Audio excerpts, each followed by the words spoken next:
Salam dəyərli izləyicilərim, kanalıma xoş gəlmisiniz. Bugün sizlər üçün əsl yaz yeməyi olan olduqca ləzzətli xarçonun hazırlama qaydasını paylaşacağım.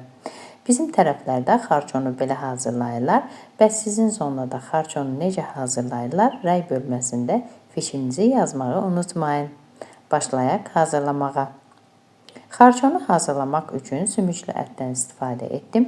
Əti yaxşıca yuduqdan sonra ətin üzərinə örtəcək qədər su əlavə edib qazanı ocağın üzərinə qoyuram. Qaynağa düşəndə üzərinə gələn kəfini tamamilə yığıram.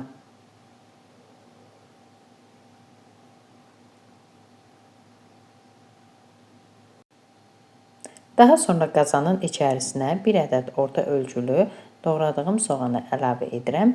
Eləcə də biraz duz töküb qazanın qapağını örtürəm. Beləcə ət bişənə qədər qaynadıram.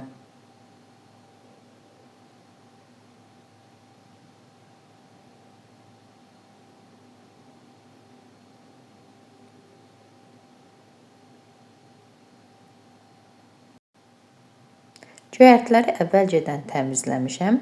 Kəvər, çeşniş, spanaq, eləcə də şüyüddən istifadə etdim. Yaxşıca yuyuram. Suyu süzüldükdən sonra isə doğrayıram.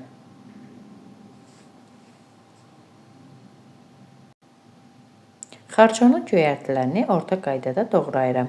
Nə iri, nə də xırda olmalı deyil.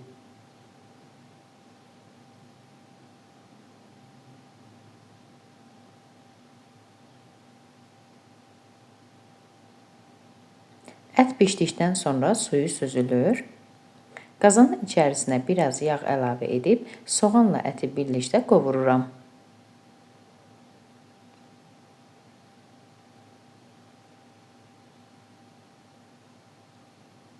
Daha sonra isə üzərinə yenidən ət suyunu əlavə edirəm.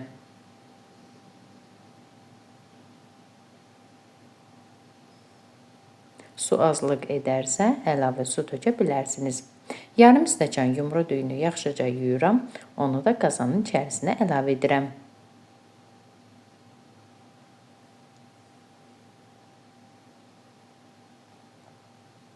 Və beləcə düyü bişənə qədər qaynadılır.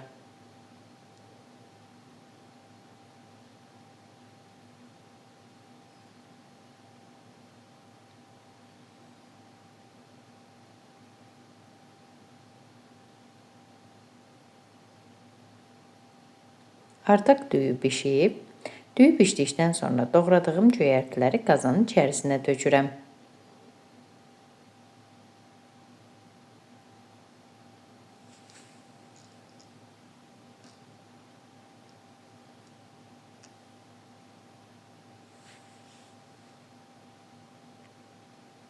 Və beləcə 5 dəqiqə göyərtilər bişənə qədər qaynadıram.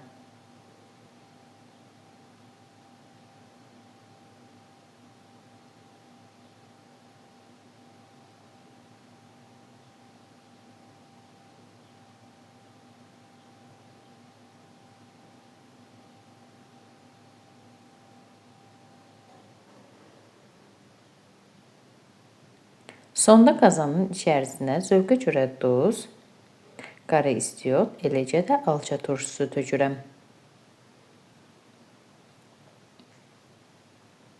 Turşu əvəzinə 2-3 ədəd alçadan da istifadə etmək olar.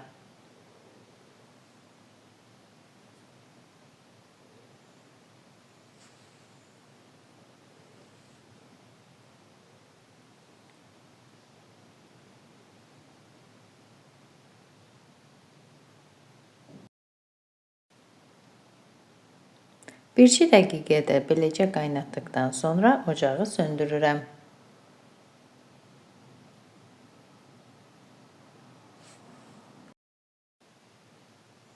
Əziz xanımlar, artıq mənim yeməyim hazırdır.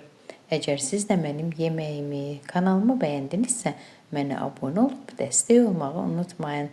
Hazırlayacaq olan hər kəsə nuş olsun. Sağ olun, görüşərik.